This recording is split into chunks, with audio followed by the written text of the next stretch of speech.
Hello दोस्तों, स्वागत है आप सभी का आपके अपने चैनल द नेक्स्ट लेवल में। दोस्तों आज का जो वीडियो है रसायन शास्त्र के टॉप 30 प्रश्नों के साथ शुरू होता है, यानी केमिस्ट्री के टॉप 30 प्रश्न। यह इस सीरीज का 8वां वीडियो है। इससे पहला इस सीरीज का 7 वीडियो अपलोड किया जा चुका है। यदि आपने उन वीडियो को नहीं देखा है तो हमारे चैनल के प्लेलिस्ट में जाकर उन वीडियो को देख सकते हैं। काफ़ी महत्वपूर्ण प्रश्न उन वीडियो में बताया गया है जो कि आपके आने वाले एग्जाम के लिए काफ़ी महत्वपूर्ण है और आपको एग्जाम में अच्छा स्कोर दिला सकते हैं। तो मैं आपका ज़्यादा समय न लेते हुए सीधा इस वीडियो को शुरू करता हूँ। आज का पहला प्रश्न है क्वेश्चन नंबर 1। रात को पेड़ के नीचे सोने की सलाह नहीं दी जाती है क्योंकि तब इससे क्या होता है, ये आपको बताना है। क्या निकलता है? तब इससे निकलता है कार्बन डाइऑक्साइड का मोचन होता है, यानी ऑप्शन नंबर सी इस प्रश्न का सही उत्तर हो जाएगा। दोस्तों आप भी हमारे साथ आंसर कर सके इसलिए हमारा जो भी वीडियो आता है वह MCQ बेस्ड ही आता है, ताकि आप भी हमारे साथ आंसर करते रहें और वीडियो के अंत में जरूर बताएं कि आपके कितने प्रश्न सही हो रहे हैं। अब चलते हैं अगले प्रश्न की ओर। अगला प्रश्न है क्वेश्चन नंबर 2। फोटोक्रोमेटिक यानी रंगीन फोटो कांच में किसकी उपस्थिति के कारण काला रंग यानी गहरा रंग होने का गुणधर्म होता है? तो यह किसके कारण होता है? तो यह होता है रजत क्लोराइड के कारण, यानी ऑप्शन नंबर डी इस प्रश्न का सही उत्तर हो जाएगा। अब चलते हैं अगले प्रश्न की ओर। अगला प्रश्न है क्वेश्चन नंबर 3। फ्लाई ऐश वातावरणीय प्रदूषक है जो इसके द्वारा उत्पन्न होता है। किसके द्वारा उत्पन्न होता है ये आपको बताना है। तो यह उत्पन्न होता है थर्मल पावर प्लांट यानी संयंत्र के द्वारा उत्पन्न होता है। अब चलते हैं अगले प्रश्न की ओर। अगला प्रश्न है क्वेश्चन नंबर 4। हाइड्रोजन सल्फाइड या हाइड्रोजन क्लोराइड की तुलना में जल का उच्च क्वथनांक किसके कारण होता है? तो यहाँ जल का उच्च क्वथनांक के बारे में बोला जा रहा है। यह किसके कारण होता है? तो यह होता है हाइड्रोजन आबंधन के कारण, यानी ऑप्शन नंबर डी इस प्रश्न का सही उत्तर हो जाएगा। अब चलते हैं अगले प्रश्न की ओर। अगला प्रश्न है क्वेश्चन नंबर 5। निम्नलिखित में से कौन सा ईंधन न्यूनतम पर्यावरण प्रदूषण उत्पन्न करता है? तो यहाँ न्यूनतम पर्यावरण प्रदूषण उत्पन्न करने वाले ईंधन के बारे में बोला जा रहा है। वह कौन है? तो वह है हाइड्रोजन, यानी ऑप्शन नंबर सी इस प्रश्न का सही उत्तर हो जाएगा। दोस्तों इसी तरह का हमारा एक सीरीज बायोलॉजी और केमिस्ट्री का भी चल रहा है जो कि काफ़ी महत्वपूर्ण है और आपको एग्जाम में अच्छा स्कोर दिला सकते हैं। ये सभी सीरीज को मैंने मिलाकर एक प्लेलिस्ट भी बना दिया है, जो आप यदि प्लेलिस्ट को विजिट करते हैं तो इन सारे वीडियो को एक साथ आप देख सकते हैं। उस प्लेलिस्ट का नाम है विज्ञान के सभी पाठ। तो दोस्तों उस प्लेलिस्ट को विजिट करें और ज़्यादा से ज़्यादा स्कोर करें, ये मेरी कामना है। अब चलते हैं अगले प्रश्न की ओर। अगला प्रश्न क्वेश्चन नंबर 6।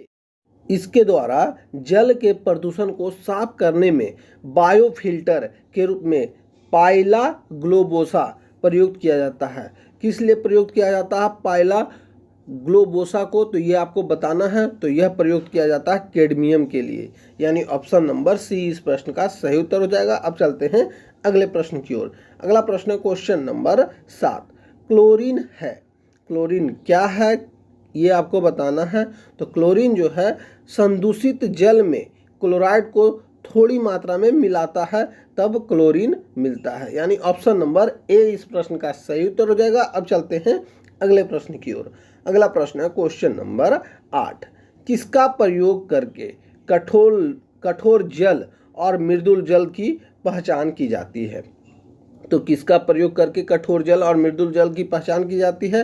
तो यह किया जाता है अपमार्जक यानी डिटर्जेंट को मिलाकर इसकी पहचान की जाती है। अब चलते हैं अगले प्रश्न की ओर।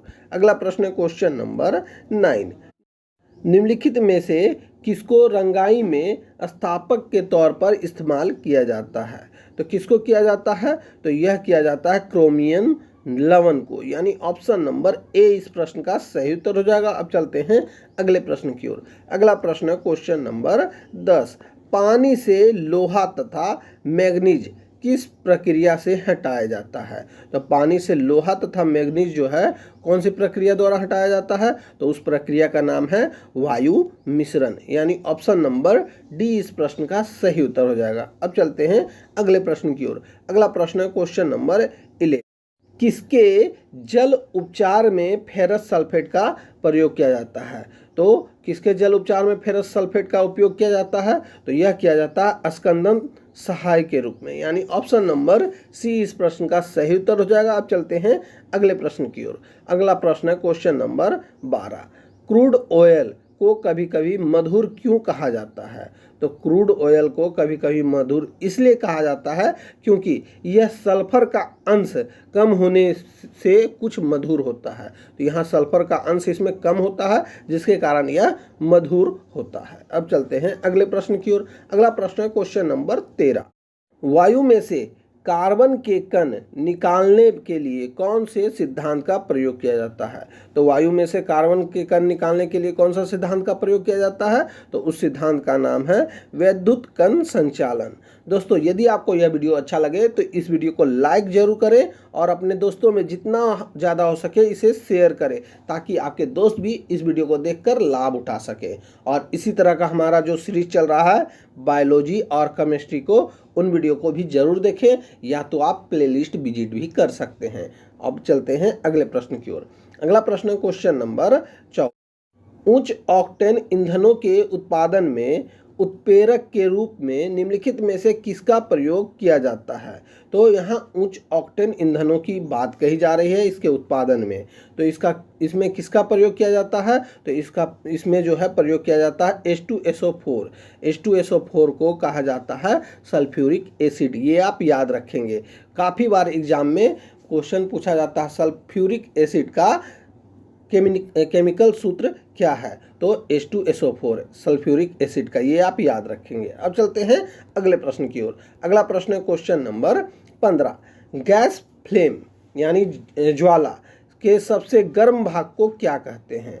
तो गैस फ्लेम के सबसे गर्म भाग को जो कहा जाता है उसे कहा जाता है ल्यूमिनस जोन, यानी ऑप्शन नंबर सी इस प्रश्न का सही उत्तर हो जाएगा। अब चलते हैं अगले प्रश्न की ओर। अगला प्रश्न है क्वेश्चन नंबर 16।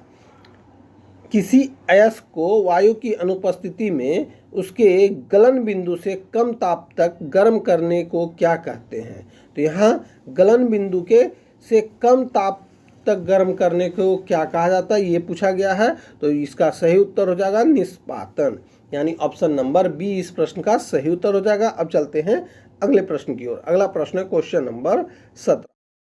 सल्फर डाइऑक्साइड किसके द्वारा रंजक पदार्थों को विरंजित कर देता है? तो यहाँ सल्फर डाइऑक्साइड की बात कही जा रही है, यह किसके द्वारा रंजक पदार्थों को विरंजित कर देता है? तो यह करता है तनुकरण के द्वारा, यानी ऑप्शन नंबर ए इस प्रश्न का सही उत्तर हो जाएगा। अब चलते हैं अगले प्रश्न की ओर। अगला प्रश्न है क्वेश्चन नंबर 18। विद्युत तापी साधन के लिए तापी घटक बनाने के लिए जिस मिश्र धातु का प्रयोग किया जाता है वह कौन सी है? तो वह कौन सी है ये आपको बताना है। कौन सी मिश्र धातु का उपयोग किया जाता है? तो उस मिश्र धातु का नाम है निक्रोम, यानी ऑप्शन नंबर सी इस प्रश्न का सही उत्तर हो जाएगा। अब चलते हैं अगले प्रश्न की ओर। अगला प्रश्न है क्वेश्चन नंबर 19। सल्फ्यूरिक अम्ल है, तो यहाँ सल्फ्यूरिक अम्ल की बात कही जा रही है, यह क्या है?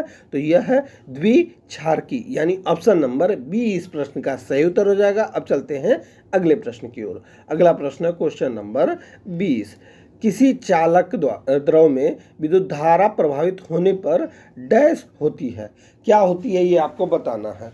तो यह होता है रासायनिक अभिक्रिया, यानी ऑप्शन नंबर डी इस प्रश्न का सही उत्तर हो जाएगा। अब चलते हैं अगले प्रश्न की ओर। अगला प्रश्न है क्वेश्चन नंबर 21।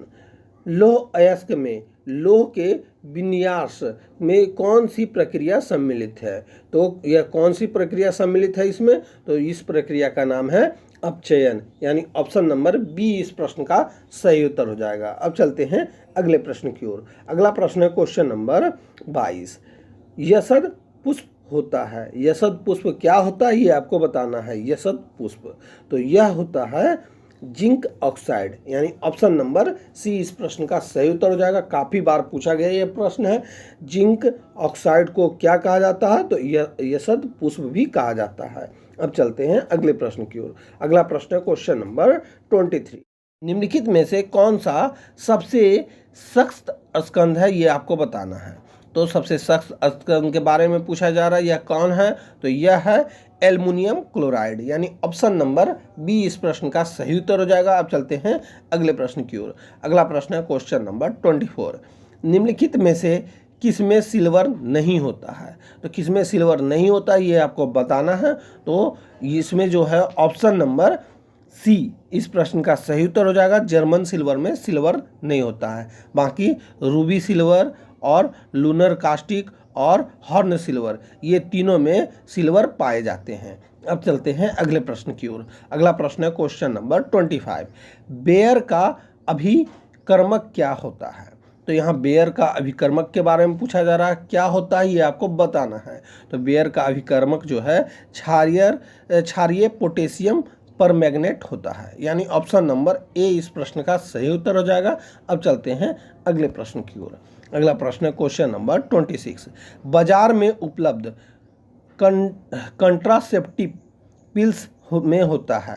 तो यहाँ बाजार में उपलब्ध कंट्रासेप्टिव पिल्स की बात कही जा रही है, क्या होता है इसमें, तो ये आपको बताना है। तो इसमें होता है स्टेरॉयड हार्मोन, यानी ऑप्शन नंबर डी इस प्रश्न का सही उत्तर हो जाएगा। अब चलते हैं अगले प्रश्न की ओर। अगला प्रश्न है क्वेश्चन नंबर 27।